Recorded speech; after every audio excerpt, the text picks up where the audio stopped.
जय हिंद, नमस्कार, स्वागत आप सभी का लाइव टाइम्स पर। मैं हूं अजय झा।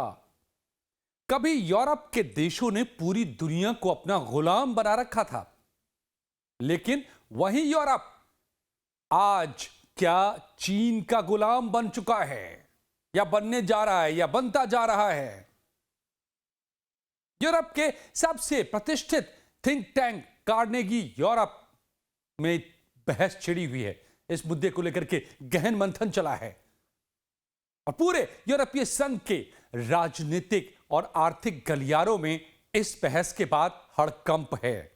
और यह बहस ऐसे नहीं है, इसके पीछे बहुत सारे फैक्ट्स हैं, इसके पीछे बहुत सारी वजहें हैं। यह महज एक हेडलाइन नहीं, बल्कि यूरोप के अस्तित्व को लेकर उसका सबसे बड़ा डर बनकर सामने खड़ा हो गया है। जिसे जियोपॉलिटिक्स के लैंग्वेज में कहें तो रणनीतिक है लाचारी, स्ट्रेटेजिक हेल्पलेसनेस कहा जा रहा है कि यूरोप आज मोहताज हो चुका है, या तो अमेरिका के भरोसे या नहीं तो चीन के भरोसे। और अमेरिका भरोसे लायक नहीं रहा, यह भी महसूस कर रहा है पूरा का पूरा यूरोप और यूरोपीय संघ। तो अगर अमेरिका को छोड़ें तो फिर चीन वहां पर है खड़ा। जहां जहां अमेरिका स्पेस दे रहा है, चीन वहीं वहीं घुस रहा है। और चीन से डर तो सबसे बड़ा है, क्योंकि चीन तो साम्राज्यवादी है, चीन तो अपना विस्तार करता है, चीन तो हर जगह घुसता है, बिना लड़े पूरी दुनिया को जीतने की मुहिम पर चीन चल रहा है। और यह इस वक्त एक ऐसी फांस बनती नजर आ रही है, और इसीलिए बहस का मुद्दा इस वक्त पूरे यूरोप में बन चुका है कि क्या अब अमेरिका नहीं तो चीन का गुलाम बन रहा है यूरोप। तो सभी फैक्ट्स और एक्सपर्ट के तर्क को गहराई से आपको बताते हैं हम कि क्या यह पूरा मामला, क्या जियोपॉलिटिकल एनालिसिस को लेकर के दिया जा रहा है। लेकिन उससे पहले आपसे गुजारिश कि अब तक अगर आपने चैनल को सब्सक्राइब नहीं किया तो प्लीज सब्सक्राइब कर ले। वीडियो पसंद आए, एनालिसिस पसंद आए तो हमें बताएं कमेंट में, और लाइक और शेयर भी जरूर करें, इन सब से हमें मदद मिलती है।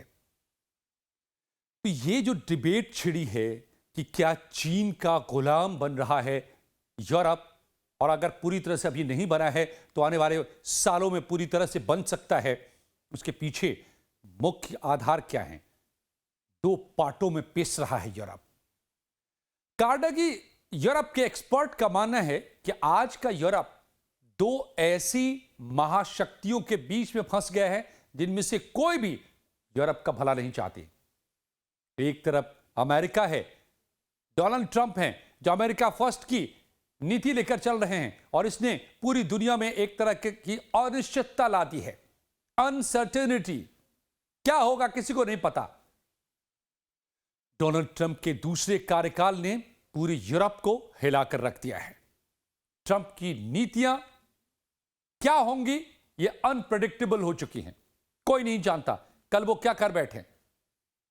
वो खुलकर यूरोपीय देशों पर 10 से 20% तक का यूनिवर्सल टैरिफ लगाने की बार बार धमकी देते रहे और लगाते भी रहे। और नाटो, ट्रंप नाटो को लेकर के भी अब क्या क्या बयान देते रहे हैं यह आपने देखा है।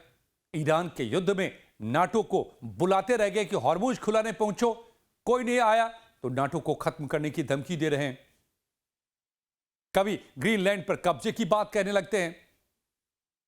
तो पूरा नाटो इस वक्त, यानी नाटो देश का जो यूरोप जो है, पूरा यूरोप अपने आप को ठगा हुआ महसूस कर रहा है, दबाव में महसूस कर रहा है।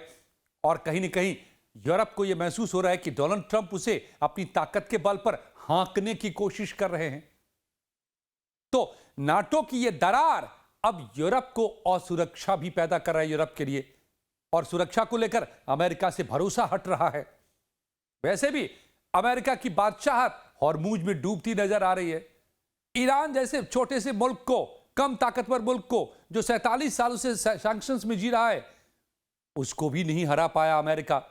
खुद जाकर के डोनाल्ड ट्रंप फंस गए, निकलने का कोई रास्ता नहीं मिल रहा है, फेस सेविंग फॉर्मूला नहीं मिल रहा है। एक बात अमेरिका की ईरान नहीं मान रहा है, और दोबारा हमला करने की हिम्मत अमेरिका के पास है। तो अमेरिका अपनी ताकत का जो गुरूर था वो भी उसका चूर चूर होता नजर आ रहा है।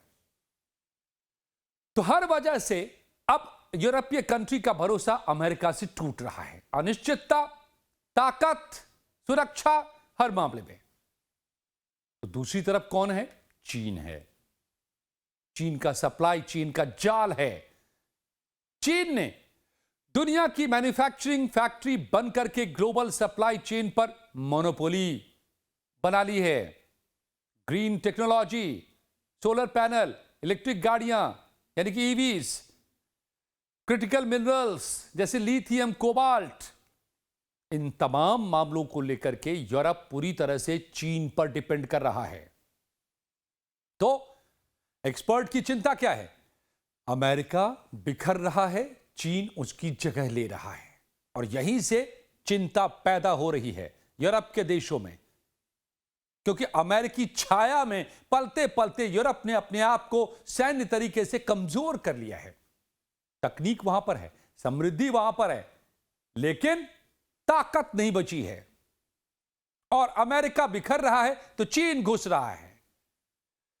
तो कार्नेगी यूरोप में यही बहस का मुद्दा बना, जिसमें तीन बड़े डिबेट, तीन फैक्ट्स सामने निकल कर आए हैं। क्या? इकोनॉमिक सोवरेनिटी, आर्थिक संप्रभुता का खात्मा हो जाएगा क्या? यूरोप के आर्थिक विशेषज्ञ अब तर्क दे रहे हैं कि अगर यूरोप अमेरिकी दबाव में आकर चीन से पूरी तरह नाता तोड़ता है, जो कि अमेरिका कह रहा है, जिसे डी रिस्किंग या फिर डी कपलिंग कहा जाता है, तो यूरोप की अर्थव्यवस्था तबाह हो जाएगी, क्योंकि उनकी फैक्ट्रियां चीनी कच्चे माल के बिना नहीं चल सकती। और दूसरी तरफ अगर वो चीन के साथ व्यापार जारी रखते हैं तो अमेरिका उन पर कड़े आर्थिक प्रतिबंध लगाता है, टैरिफ लगा रहा है।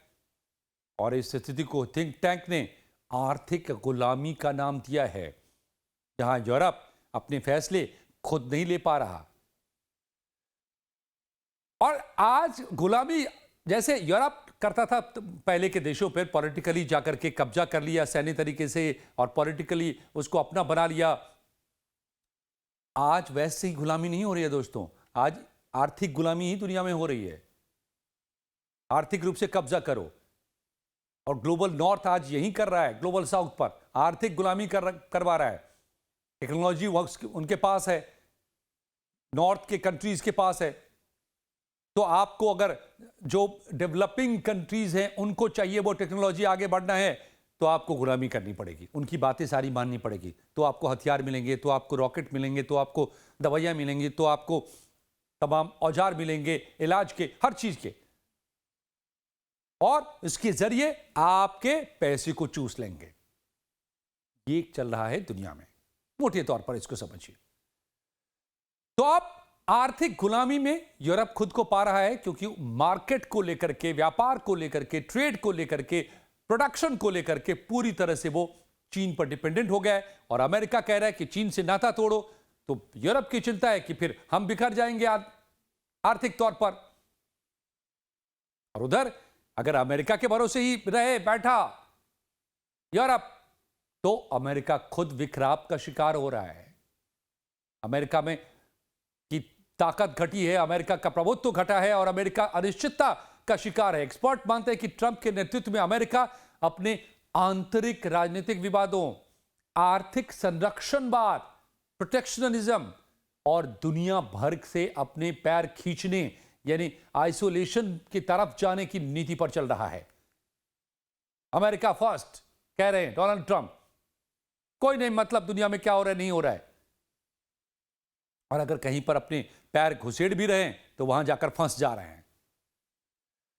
तो जियोपॉलिटिक्स का रूल है दोस्तों कि सत्ता की राजनीति में कभी वैक्यूम नहीं होता, कोई खाली जगह नहीं रहती है। एक जगह छोड़ता है तो दूसरा पहले से ताक में रहता है घुसने के लिए। अमेरिका जो जगह छोड़ रहा है, चीन उसे अपने बेल्ट एंड इनिशिएटिव रोड से, अपने प्रोडक्शन से, भारी निवेश से भर रहा है, चाहे वो अफ्रीका हो, लैटिन अमेरिका हो, यहां तक कि यूरोप के भी कुछ हिस्से जैसे हंगरी, सर्बिया, चीन पूरी तरह से घुस चुका है यहां पर। तो फिर सुरक्षा की गारंटी का भी संकट पैदा होता है। यूक्रेन युद्ध के मोर्चे पर ट्रंप प्रशासन का रुख ढीला है। ट्रंप यूक्रेन को दी जाने वाली अमेरिकी मदद को रोकने और कम करने की बात कर चुके हैं। ये यूरोप को सता रहा है कि अगर यूक्रेन गिरा यूक्रेन में हार हुई तो रूस क्या करेगा यूरोप के साथ? रूस का खौफ यूरोप के दिल में ऐसे बैठा है कि उसे लगता है कि अगर नाटो का साथ छूटा, अमेरिका का साथ छूटा, तो रूस रातों रात उसे हड़प लेगा। तो कहां पर रुका हुआ है रूस? तो बीच में बफर है नाटो और रूस के बीच में यूक्रेन, और यही वजह भी है 4 साल से जंग की। जब नाटो का मेंबर बनने लगा था यूक्रेन, तभी रूस ने हमला किया था कि फिर नाटो मेरे दरवाजे तक पहुंच जाएगा, रूस के दरवाजे तक पहुंच जाएगा, और ऐसा हम नहीं होने देंगे, यह हमारे राष्ट्रीय सुरक्षा के लिए खतरा है, और फिर अटैक कर दिया था। तो यूक्रेन के उस पार नाटो, यूरोपीय कंट्री अपने आप को महफूज महसूस करते हैं रूस से, और रूस भी नहीं सीधे सीधे दरवाजे तक देखना चाहता है नाटो को। तो ऐसे में यूरोप के सुरक्षा विशेषज्ञों का कहना है कि अगर अमेरिका ने सुरक्षा से हाथ खींच लिया तो यूरोप सैन्य रूप से रूस के सामने और आर्थिक रूप से चीन के सामने घुटने टेकने पर मजबूर हो जाएगा, और यही गुलाम बनने का डर है, यही कड़वा सच है। और इसी पर मंथन चल रही है कि अब यूरोप के लिए रास्ता क्या बचा है। तो आपको क्या लगता है दोस्तों, यूरोप के लिए कौन सा रास्ता बचा है? और यूरोप क्या सॉफ्ट पावर से, सिर्फ इकोलॉजी की बात करने वाला, एनवायरनमेंट की बात करने वाले से पावर, हार्ड पावर में बदलेगा, जिसकी चर्चा अब यूरोप में चल पड़ी है, और खुद को फिर से एक पावर के तौर पर स्टैब्लिश करेगा, मिलिट्री माइट के तौर पर स्टैब्लिश करेगा, और इसकी मजबूरी होगी फिर हथियारों का होड़। क्या सब हो सकता है, बताइए अपनी राय हमें। और ये जानकारी अच्छी लगी हो तो लाइक और शेयर जरूर कीजिए, कमेंट में अपनी राय बताइए। बहुत बहुत शुक्रिया।